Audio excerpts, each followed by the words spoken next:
Bueno, Emilza Joana. No, Emilza no la llama.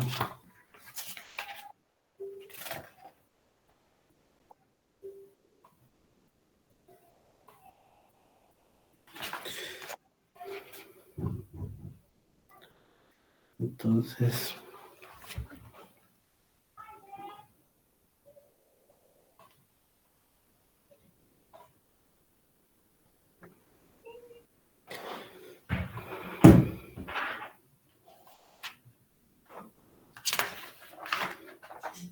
Licenciado, disculpe, ¿y no sería bueno de que la compañera Ingrid en el grupo de WhatsApp colocara los nombres de las personas que usted llamó? Porque tal vez no están aquí, pero me imagino que en el grupo de WhatsApp sí tienen que ver sus nombres.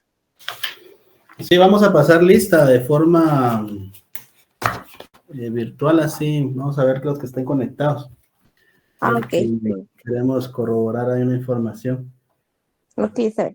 Gracias, compañera, muy fina. Bueno, compañeros, entonces, prosiguiendo con lo que estábamos viendo, la conciliación, establecimos, ¿verdad?, de que la conciliación como método alternativo de solución de conflictos, a través del cual dos o más personas, ya sean naturales o jurídicas, también podemos establecer una persona individual, como tal, de carácter privado o público. En esta definición, como podemos ver, abarca todo directamente, una persona individual, una persona jurídica, empresas, sociedades, ¿verdad? Hasta el que vende chicles, todos, ¿verdad? Y también menciona nacionales o extranjeros, en la cual se gestionan por sí mismas la solución de sus diferencias con ayuda de un tercero neutral y calificado, denominado conciliador. Partiendo de eso y de lo que ya pudimos ver el día de ayer, vamos a ver lo que son las clases de la conciliación. Y encontramos que está la conciliación prejudicial o extrajudicial, en la cual es un medio alternativo al proceso judicial, es decir, mediante esta las partes resuelven sus problemas sin tener que acudir a un juicio. Entonces, podemos establecer que la conciliación prejudicial o también llamada extrajudicial, estaríamos en un ejemplo práctico, podríamos ser nosotros como abogados. Podríamos redactar un instrumento público, como les mencioné, y en ese momento los podemos llevar a conciliar, ¿verdad? Sus diferencias como tal, ¿verdad? Por ejemplo, una fijación de pensión alimenticia extrajudicial, ¿verdad? Tiene carácter de título ejecutivo.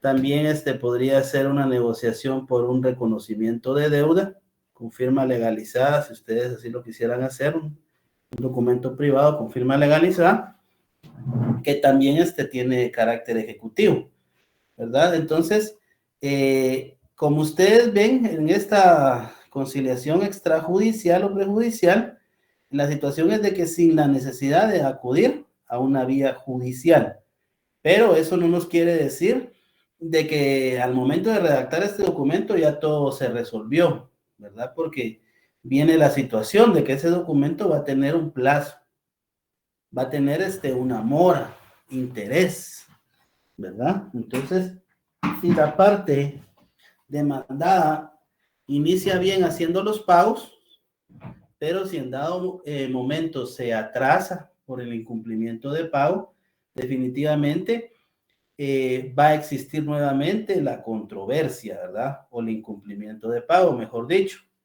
Para eso ustedes ya como conocedores del derecho sabrán cuál será la vía específica para poder ejecutar estos documentos. ¿Alguien que me pueda hablar un poco sobre eso, compañeros?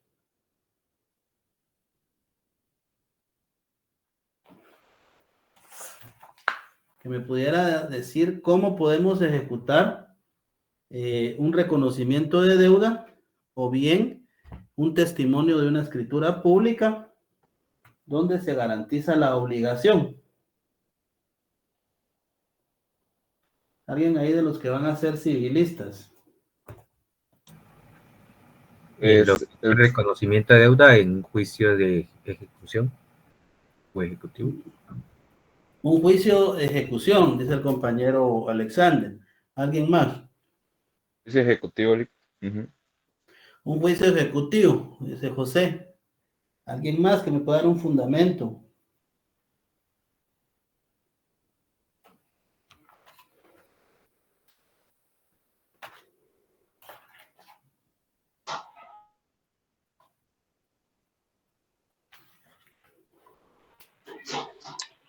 Se llevan el 327 del Código Procesal Civil y Mercantil respecto al juicio ejecutivo. Muy bueno. Juicio ejecutivo, ¿verdad? También llamado juicio ejecutivo común y en la vía de apremio, ¿verdad? Las diferencias tenemos que establecer en cuál vamos a encuadrar ese reconocimiento de deuda, ¿verdad? O bien si es un testimonio de la escritura pública. Porque, por ejemplo, en el artículo 294 del Código Procesal Penal establece procesos de ejecución en la vía de apremio, ¿verdad? Y como referencia que tenga cantidad líquida exigible y de plazo vencido y de que sea ejecutable de una vez. Porque vamos a ver compañera que levantó la mano.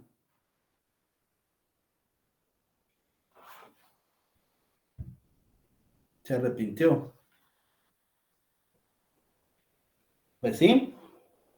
Entonces, tenemos que ver directamente en qué norma, en qué vía lo vamos a ejecutar, ¿verdad? Porque está el juicio ejecutivo, está bien, pero de ese juicio ejecutivo encontramos directamente los que se van a ejecutar en la vía de apremio, también conocidos en sus siglas EVA, ¿verdad? Ejecutivo en la vía de apremio y el ejecutivo común, ¿verdad? ¿Por qué común? Porque directamente en el ejecutivo común se van a llevar todas las incidencias del juicio ejecutivo, ¿verdad? No como en el otro, que ya está garantizada la obligación desde el primer momento. Pero acá hay algo muy fundamental, por ejemplo, ustedes van a ejecutar un testimonio en la escritura pública con garantía hipotecaria, ¿verdad? Ahí hay un bien inmueble de por medio que se dio en garantía. ¿Y de qué surge esta obligación de requerimiento de cobro? Por el incumplimiento de pago, porque la parte directamente no está cumpliendo con la obligación requerida, ¿verdad? La diferencia acá es de que no vamos a llevar el proceso del ejecutivo común como que si fuera un reconocimiento de deuda de un documento privado, porque aquí la obligación se garantizó con un bien inmueble, en resumidas cuentas, porque si entramos a ver directamente todos los procesos, cuando terminamos de ver todas las incidencias procesales y de dónde se derivan, ¿verdad? Tendríamos que ver empezar desde nuevo, desde teoría del proceso, el emplazamiento, las actitudes del demandado que vimos en un momento, si hay conciliación, si se puede llevar a cabo un pago parcial o un pago total directamente, o bien las excepciones, ¿verdad? Que pueden entorpecer el proceso, ya sean perentorias o dilatorias, cosa que me imagino que ya lo saben porque ya vieron los procesos civiles. Entonces, la situación acá es de que de un conflicto o de un problema que se puede llevar a una conciliación fácil y mediática, surgen después necesidades que se tienen que ir a una vía judicial.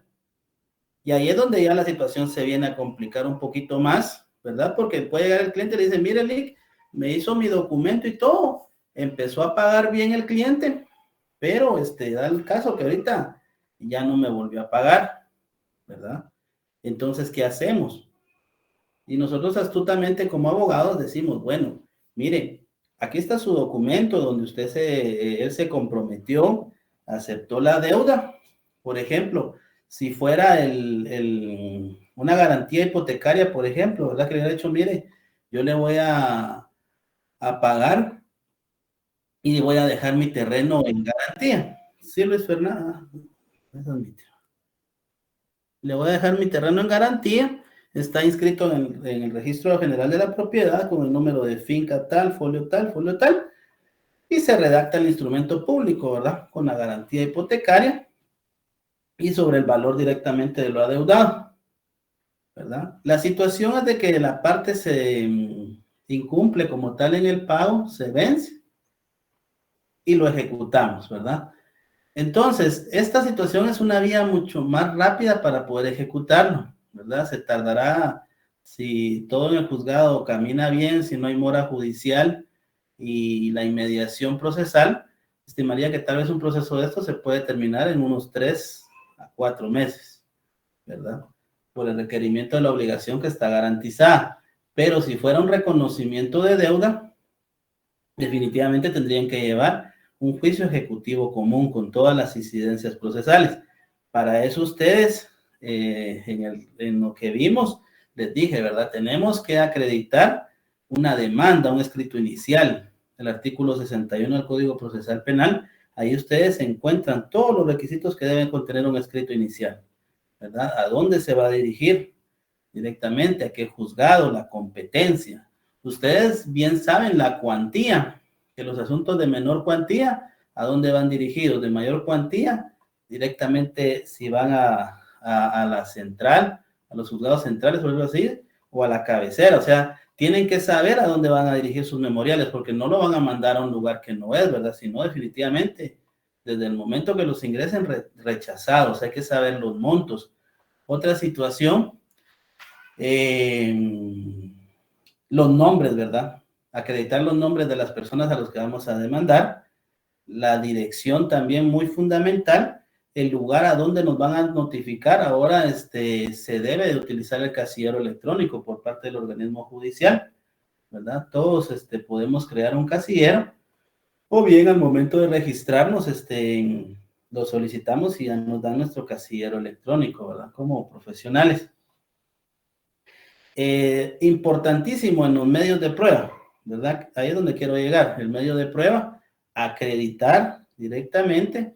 Si fuera un testimonio, una escritura pública donde se garantice la garantía hipotecaria, adjuntar ese testimonio, ¿verdad? Y también tienen que adjuntar las certificaciones del registro de la propiedad con efecto registral, porque si solo ponen una consulta electrónica de $1, que eso es lo que cuesta, definitivamente no se los van a aceptar. Tienen que tener los sellos y las rúbricas directamente del registro para que les puedan tomar en consideración y darle el valor probatorio como tal, ¿verdad? Importantísimo. Ese proceso, como les digo, es un tanto rápido si se va a dirigir, si hacen la diligencia rápido y no se los rechazan, ¿verdad? Y la publicación de dictos. Ahora, si fuera un reconocimiento de deuda, ahí sí les estoy hablando que pueden llevar hasta 2 años con ese proceso, 3 años, y tal vez si es una cantidad que no es muy grande, tendrían que analizar esa situación, porque, por ejemplo, si la deuda es por unos 2,000 quetzales y se hizo ese reconocimiento de deuda, prácticamente, yo pensaría que no le traía cuenta a su cliente venir y ejecutarlo, porque va a gastar más en los honorarios que ustedes le van a cobrar, que en lo que prácticamente va a resarcirse. Otro me dirá, mire, Lick, pero las costas procesales, sobre el 10%, prácticamente de 2,000 quetzales no es una cantidad muy onerosa, ¿verdad? Entonces, es de tomarlo en consideración si se va a ejecutar o no se va a ejecutar, ¿verdad? Porque bien pueden pedir las medidas cautelares, pueden pedir de que se dé el embargo, el arraigo, ¿verdad? Entonces, esas situaciones son las que tenemos que ir evaluando, compañeros. ¿Por qué llegamos a este tema? Porque son de las situaciones de la vida real. Pasa. Y ténganles presente tal vez a sus clientes, decirles, miren, yo le redacto el reconocimiento de deuda, pero también de una vez ya futuro adelantado, mire, si él se atrasa, no le cumple con la obligación, la cantidad que le debe es una cantidad tal vez no elevada. Entonces puede hacer de que le pague ahorita una cantidad, aproveche lo que le pague y trate la manera de solventar ahí. Porque hay mucha gente que es muy cerrada, no entienden, y uno les está explicando y explicando la situación, y por su misma culturas, creencias y situaciones, ellos se sienten ofendidos hasta por 10 quetzales que no les vayan a resarcir, ¿verdad? Entonces, prosiguiendo, vemos de que esta conciliación extrajudicial, puede ser como un mecanismo flexible, donde el tercero que actúa o interviene puede ser cualquier persona, y el acuerdo al que llegan las partes suele ser un acuerdo de tipo transaccional, es decir, es homologable a una transacción. Es lo que yo les decía en la otra ocasión, que cuando estamos en la audiencia de mediación, ¿verdad? Y podemos llegar a un acuerdo conciliatorio en el cual se nos puedan resarcir esa cantidad de dinero que pretendemos que nos den, o que nos devuelvan un vehículo como tal, o si nos están estafando por una compra de un terreno, ¿verdad? Que él decía, mira, yo soy el dueño, y cuando se va a constatar, no aparece que él es el dueño, es otra persona. Entonces, podemos solicitarle al mediador de que se haga la homologación respectiva, para que ese documento nos pueda servir de título ejecutivo y poderlo llevar a cabo en una vía judicial. ¿Tenemos dudas hasta ahí? Todo claro, licenciado. No, licenciado, muy amable. Bueno, compañeros. Bueno, entonces, la conciliación judicial es un medio alternativo a la resolución del conflicto mediante una sentencia. Oigan, mediante una sentencia. En este sentido, es una forma especial de conclusión del proceso judicial. El tercero que dirige esta clase de conciliación es naturalmente el juez de la causa, que además de proponer bases de arreglo, homologa o convalida lo acordado por las partes, otorgándole eficacia de cosa juzgada dentro del marco de la legalidad. Bueno, vamos a diferenciar directamente la conciliación judicial con la conciliación extrajudicial. Efectivamente vemos de que en la conciliación extrajudicial puede ser un tercero, puede ser una persona que tenga conocimiento del derecho, podemos ser nosotros como abogados directamente, podemos redactar documentos, podemos acreditar la obligación, podemos solicitar que se haga la homologación ante el mediador para que tenga la calidad de fuerza ejecutiva y poderlo llevar a cabo en la vía judicial. En la conciliación judicial vemos directamente que hay una sentencia. ¿Y quién emite las sentencias? Un juez, regulado en el artículo, si no estoy mal, 142 o 162 de la ley del organismo judicial. Los jueces van a resolver a través de decretos, autos y sentencias, ¿verdad? Si los que se recuerdan de su teoría del proceso, decretos, autos y sentencias. Entonces, nos basamos también de que esa eficacia y ese valor jurídico tiene cosa juzgada. ¿Qué quiere decir? Que tiene valor probatorio, ¿verdad? Esa sentencia al momento de quedar firme, porque recordemos que los medios de impugnación podemos también apelar, ¿verdad? Hay medios de impugnación en los cuales, si no estamos de acuerdo con una sentencia de un juez, podemos utilizar esos medios de impugnación, ¿verdad? Tanto en la vía civil, en la vía laboral, en la vía penal, ¿verdad? Tenemos medios como tal para poderle decir, señor juez, no me parece la forma que usted me resolvió, ¿verdad? Presento mi memorial de apelación directamente, interrumpo el plazo directamente, porque recordemos de que hay un plazo para poder apelar, ¿verdad? Si ya la sentencia queda basada en cosa juzgada, gracias por el artículo, compañera, 141, yo les dije 142, por uno me pasé. Entonces, al momento que tiene valor de cosa juzgada, esa sentencia la podemos ejecutar. Alguien que me diga en qué artículo está el fundamento para poder ejecutar una sentencia.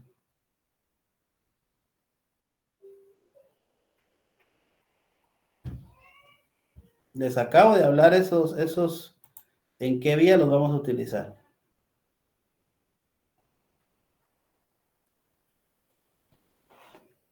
Les acabo de dar el fundamento legal en el Código Procesal Civil.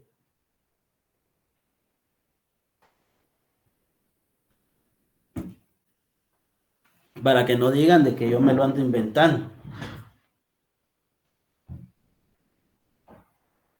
Después van a decir leak, pero ¿dónde?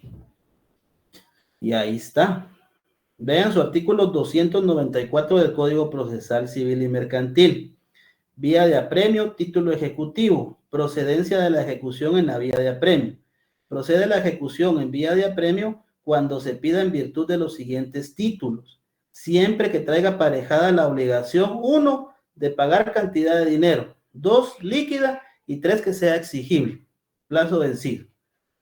Y en el numeral 1 establece sentencia pasada en autoridad de cosa juzgada, ¿verdad? Entonces, como ustedes pueden ver acá, no es una situación que yo me la esté inventando, que les diga, miren, yo voy a ir a ejecutar esa sentencia en la vía de apremio, porque el juez me la dio y ahí vengo y que me paguen.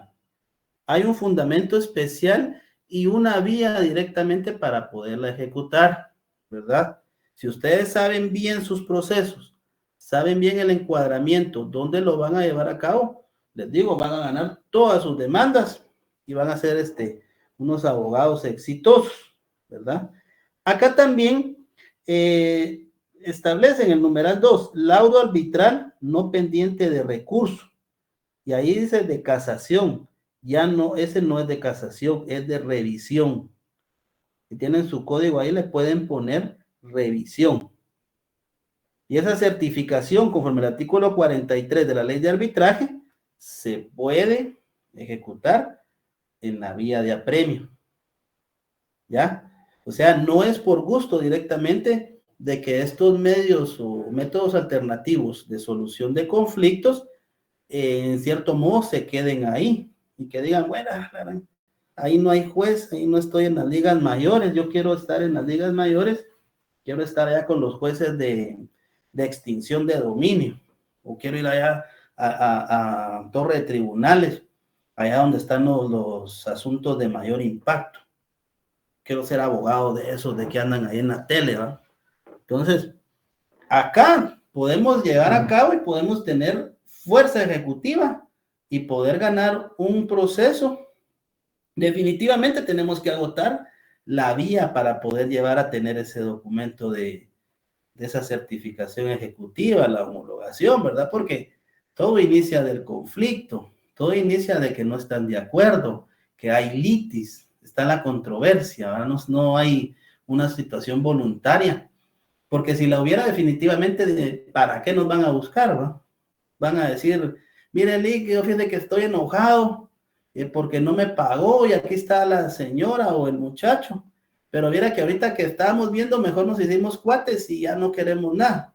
O sea, sería ilógico, ¿va? O sea, hay litis definitivamente, hay controversia, hay conflicto, ¿verdad? Porque esto, en cierto modo, no es una situación de juego, ¿verdad? Es de situaciones ya de legales, de situaciones de que por una mala acción o por una mala decisión pueden pasar o perder bienes, ¿verdad?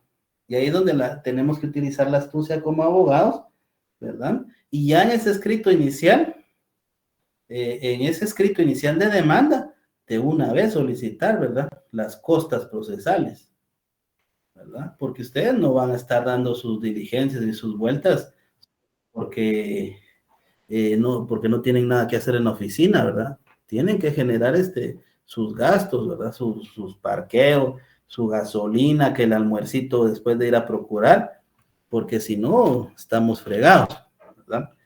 Entonces, partiendo de eso, ¿les queda claro directamente cuál es la vía procesal para poder ejecutar o hay duda?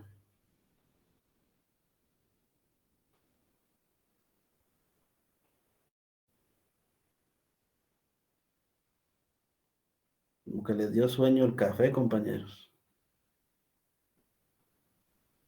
Sí, licenciado, muy amable, está claro eso. Muy amable. Todo claro, Lick. Bueno, compañeros. Entonces, prosigamos. Conciliación aplicada. Es la que se aplica en distintas ramas del derecho, como en lo laboral, penal y civil. ¿Verdad? Eddie levantó la mano. Sí, Eddie. No, Lick, se me levantó por equivocación. Ah, bueno. Bueno, Vean, pues, hay conciliación aplicada, ¿verdad? En ciertas ramas del derecho, por decirles, la más común, o donde se ve más litis, podríamos decir que es en la rama laboral, civil y penal, ¿verdad?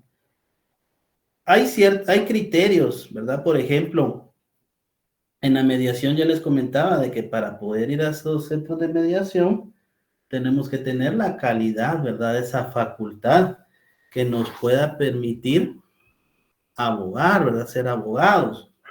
Ahí tendríamos que tener nuestro colegiado activo, ir al día con nuestros pagos ante el colegio de abogados y notarios, ¿verdad? No tener ningún impedimento legal para poder ejercer la profesión y poderle brindar a nuestros clientes esa asesoría y ese resguardo como tal. En la rama laboral podemos ver en lo que es el juicio ordinario laboral que en cierta aplicación y conforme los principios que se dan en este juicio ordinario laboral, los estudiantes, en el artículo 321, en su último párrafo, inciso C, ustedes podrán encontrar ahí una situación. No sé si alguien tenga ahí su código a la mano. Alguien que le quiera dar lectura.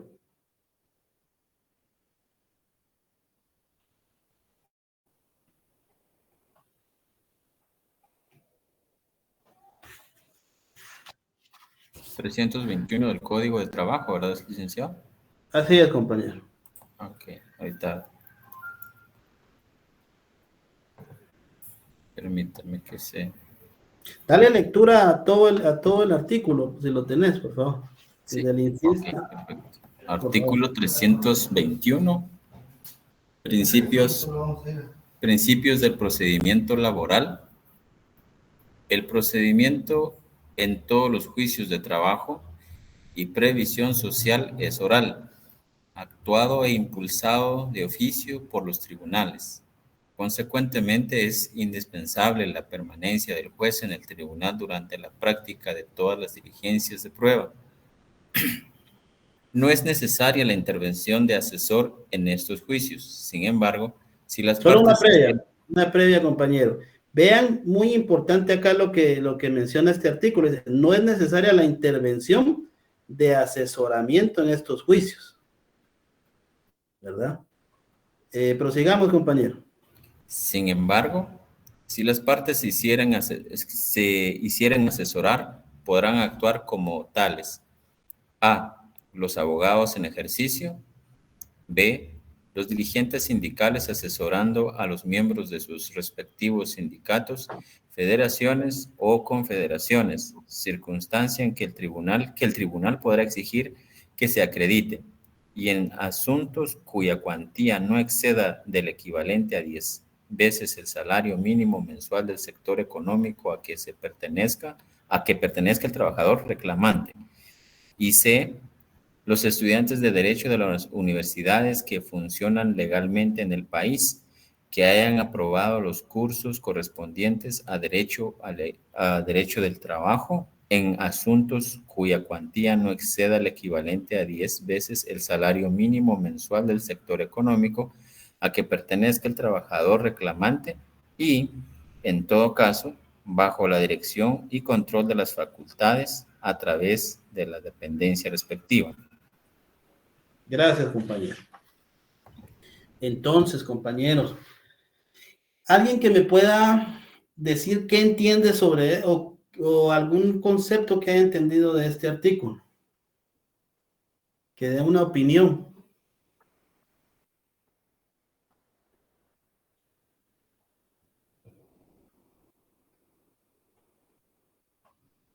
¿Algún compañero acá? Sí, Luis. Pues inicialmente acá el artículo indica quiénes son las personas facultadas o quiénes tienen esa potestad para poder asesorar a los clientes.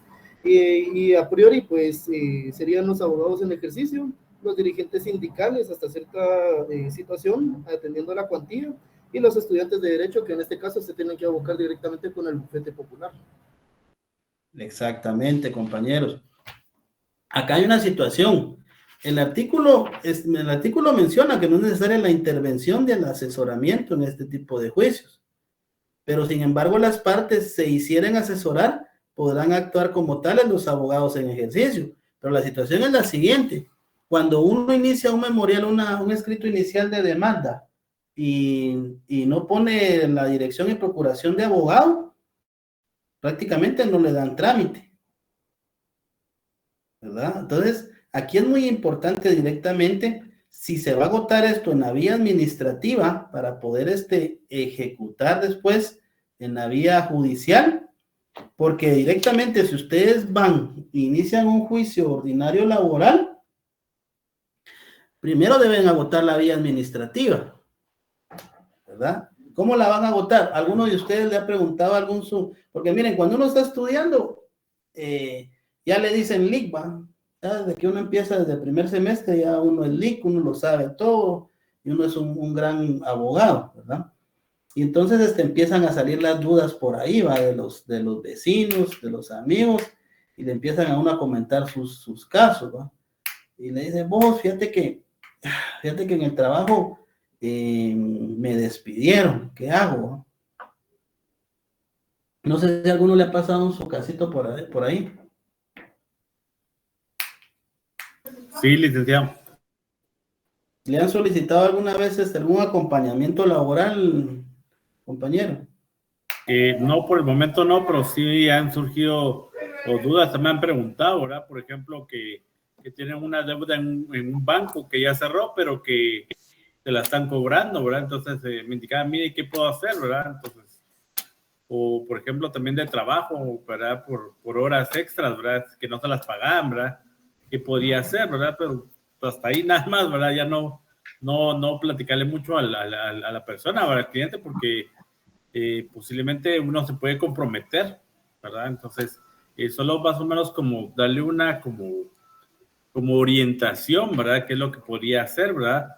Pero hasta ahí, ¿verdad? Entonces, y como realmente sabemos, pues, de un poco de leyes, no somos abogados, ¿verdad? Pero sí podemos, por ejemplo, orientar a la gente, ¿verdad, licenciado? Gracias. Gracias por tu apoyo, compañero. Sí, miren, pues efectivamente, de la situación de la duda y de la situación del conflicto, surge el problema o surge la necesidad directamente de abocarse con nosotros como abogados. El artículo en cierto modo se va a contradecir porque, bueno, dicen, nosotros no estamos para venir y estar evaluando los casos que nos van a llegar, porque dice que no superen el salario mínimo mensual, que no exceda 10 veces del salario mínimo mensual del sector económico a que pertenezca. Pues imagínense de que tuviéramos la buena suerte y nos llegue un caso de una persona de un sector agrícola, ganadero, ¿verdad? Y sea una situación de por ejemplo, un sindicato, o que pueda ser una situación laboral en la cual hay de por medio poder ganar una buena cantidad de dinero por las demandas que podemos llevar a cabo por esos trabajadores, ¿verdad? Pero no podemos decirle, miren ustedes, como pasa de 10 salarios, no le llevo el caso, ¿eh?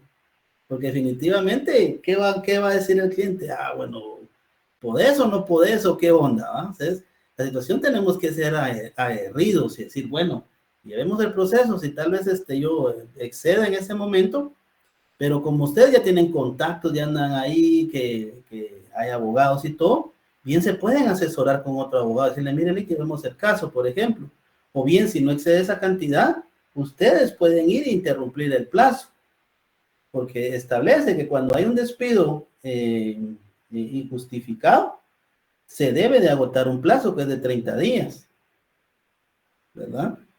Y si fuera directamente por otra situación son 5 días, pero directamente si ustedes no agotan ese plazo, prácticamente van a perder a una situación procesal o una situación en la cual van a dejar de pagarle sus prestaciones o dejar de percibir el monto total de lo que le tendrían que pagar al trabajador, ¿verdad?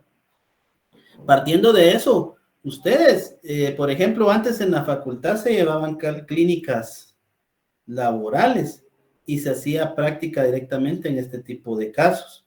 Ahora, por lo que sé, creo que solo se lleva una clínica y la práctica se hace directamente en el salón de clases, ¿verdad? No sé si ustedes ya llevaron sus clínicas y ustedes no me dejarán mentir, ¿verdad? Que directamente las clínicas ya no es como una práctica ante los juzgados.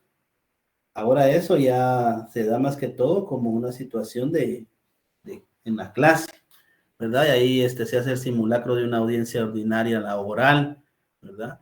Pero ya no se da esto. Entonces, lo que les quiero llegar a decir en este momento es de que si antes se podía hacer, ustedes bien podían ir a representar a algún trabajador ante el Ministerio de Trabajo y Previsión Social en la zona 9. Y ahí podían pedir directamente que si se lleva un convenio, hasta en ese momento a veces pagan, porque las empresas, algunos son de la idea, bueno, yo no quiero problemas directamente, no quiero irme a la vía judicial, lleguemos a un acuerdo y llevan ya los cheques, ¿verdad? Y ahí le ponen el monto ya firmado, y bueno, aquí está, y ahí le pagamos. Y prácticamente ustedes a recibir su pago, ¿verdad? Dependiendo cuánto le cobraron, el porcentaje por lo que le debían, ¿verdad? Importante eso, compañeros. Entonces, como podemos ver, en la vía laboral hay vías específicas directamente. Y el juicio ordinario laboral, en su parte procesal, establece de que ahí está la conciliación, ¿verdad? Para poder llegar a resolver esas fórmulas ecuánimes. Y es un juez el que directamente lo lleva a cabo. ¿Y cuál dijimos que es el fundamento legal de esa conciliación, compañeros? Alguien que se recuerde.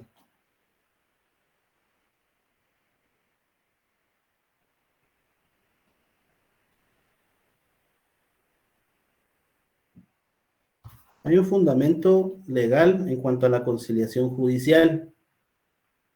No confundirlo con la conciliación extrajudicial.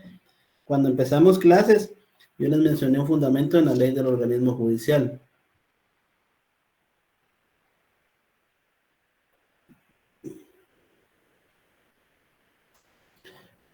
Se los voy a refrescar.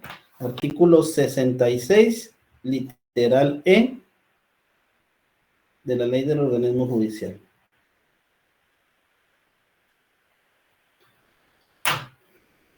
Gracias, Lick. Bueno, compañeros, ya casi vamos llegando al final para esta clase, compañeros. Vamos al día de mañana, vamos a tratar el tema en una conciliación en la vía penal. Vamos a tratar de poner unos ejemplos para que ustedes vean dónde sí podemos pedir conciliación, dónde le podemos quitar la legitimación al Ministerio Público, la forma en que se debe solicitar. Si me da tiempo, vamos a tratar de poner un caso en la que se aplique un criterio de oportunidad o una suspensión condicional de la persecución penal, para que ustedes vean las diferencias como tal, para que ustedes puedan establecer en un caso concreto.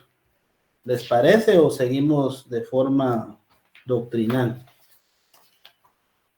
Sí, está bien, licenciado, excelente, muy amable. Un ejemplo. Está súper, Lick. Bueno, compañeros, espero que tengan una buena noche y que mañana realicen sus actividades de la mejor manera. Primero Dios, mañana les subo sus notas. Gracias, Lick. Que pase buena noche entonces. Nos vemos el día de mañana. Compañeros, Gracias, Lick. Feliz noche. Buenas noches, Lick. Feliz noche, compañero. La asistencia ya se subió, ya la pueden llenar.